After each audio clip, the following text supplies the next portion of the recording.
السلام علیکم ورحمۃ اللہ وبرکاتہ۔ میں ہوں سیدہ۔ ٹاپک آپ دیکھ ہی چکے ہیں کہ ٹاپک کیا ہے جی، یزید کون تھا۔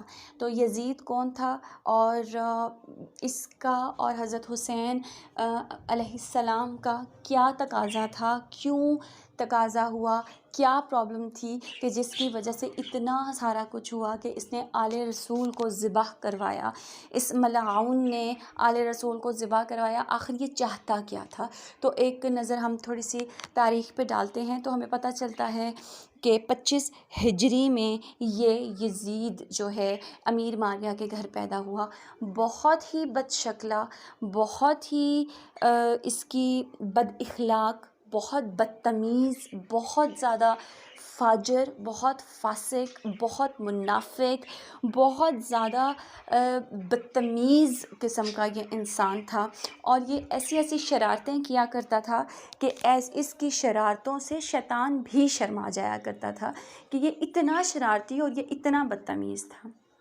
یہ حافظ قرآن تھا کیونکہ یہ اس باپ کا بیٹا تھا کہ جو کاتب وحی ہیں، حضرت معاویہ کاتب وحی تھے اور یہ ان کا بیٹا تھا۔ لیکن اس کے لیے نبی کریم صلی اللہ علیہ وسلم نے فرمایا تھا کہ میری امت میں یعنی میری سنت کے خلاف سب سے پہلے جو شخص ہوگا اس کا نام یزید ہوگا، ٹھیک ہے، اور وہ بنی امیہ میں سے ہوگا اور وہ یزید ہوگا۔ تو یہ وہی یزید تھا کہ جس کی پیشن گوئی کر دی گئی تھی۔ یہ وہی یزید تھا کہ حضرت امیر معاویہ جو ہیں وہ کاتب وحی ہیں، صحابی رسول ہیں، ان کو نبی کریم صلی اللہ علیہ وسلم نے فرمایا کہ اے معاویہ، مجھے تمہارے خون سے غداری کی بو آ رہی ہے، ٹھیک ہے۔ تو انہوں نے پھر اس ڈر سے شادی سے ہی انکار کر دیا تھا کہ نہیں، میں تو آپ کا فرما بردار اور آپ کا تابع دار، آپ کا غلام، لیکن میری اولاد اگر ایسا کرے۔ تو انہوں نے کہا نہیں معاویہ، تمہارا نہیں، تمہاری خون سے، یعنی کہ ان کی جو اولاد ہوگی اس سے۔ تو بیسک بات ہم کرتے ہیں کہ جو یزید تھا اس کے کیا اعمال تھے۔ یہ بہت ہی بدتمیز، بہت زیادہ بدتمیز، اتنا بدتمیز کہ اس نے بہت سارے صحابہ کو قتل کروا دیا، معاذ اللہ، بہت سے صحابہ کے ساتھ اس نے بدتمیزی کی۔ اس نے ہر وہ کام اسلام میں رائج کر دیا کہ جو اسلام میں تھا ہی نہیں۔ دور دور سے اسلام کا ان کاموں کے ساتھ کوئی لینا دینا تھا ہی نہیں۔ یہ خود شرابی تھا، یہ خود زانی تھا، اس وجہ سے اس کے دور میں شراب، زنا، چوری چکاری یہ سب کچھ عام تھا، اور یہ سے رائج کر دیا تھا کہ ٹھیک ہے آپ کر سکتے ہو، کوئی پرابلم نہیں ہے۔ سب سے پہلے اس نے سود کو وہ حرام جو چیز ہے اس کو اس نے حلال کہہ دیا۔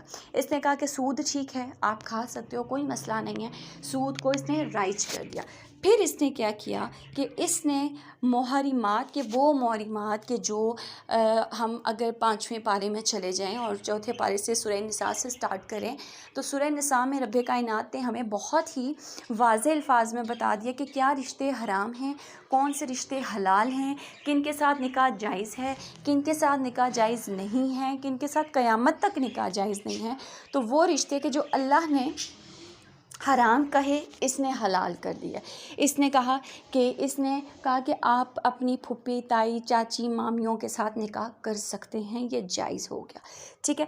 پھر اس نے کیا کیا، معاذ اللہ، اس نے مدینہ اور مکہ کی اتنی بے حرمتی کی کہ وہاں جا کر اس نے عاشورہ کے بعد وہاں گیا اور وہاں جا کر اس نے گھوڑے باندھ دیے، اس نے وہاں جا کر اونٹ باندھ دیے۔ یہ بہت ہی بدتمیزی والی بات ہے کہ وہاں پر تو یہ بیسک جو حضرت حسین کو اس کے ساتھ پرابلم تھی، یہ چاہتا تھا کہ مولا حسین میرے ہاتھ پہ بیعت کر لیں، اور یہ چیزیں جو میں رائج کر رہا ہوں، کچھ لوگ جو میرے خلاف ہیں وہ میرے ساتھ ہو جائیں گے کہ جب حضرت حسین میرے ہاتھ میں بیعت کر لیں گے، یعنی ان کا مطلب یہ ہوگا کہ حضرت حسین نے بیعت کر لی، اس کا مطلب ہے کہ یہ سب جائز ہوگا۔ تو حضرت حسین نے اس کے خلاف ڈٹ گئے اور ان تمام رسومات کے خلاف ڈٹ گئے کہ جو ان کے لیے حرام تھا، جو غلط تھا، جو شریعت محمدیہ میں تھا ہی نہیں۔ تو یہ بیسک پرابلم تھی ان کا، آپس میں یہ تقاضا تھا کہ اسلام سے باہر جا کر وہ تمام چیزوں کو رائج کر رہا ہے، اسلام سے باہر جا کر وہ تمام چیزوں کو لا رہا ہے۔ تو یہ اختلاف تھا۔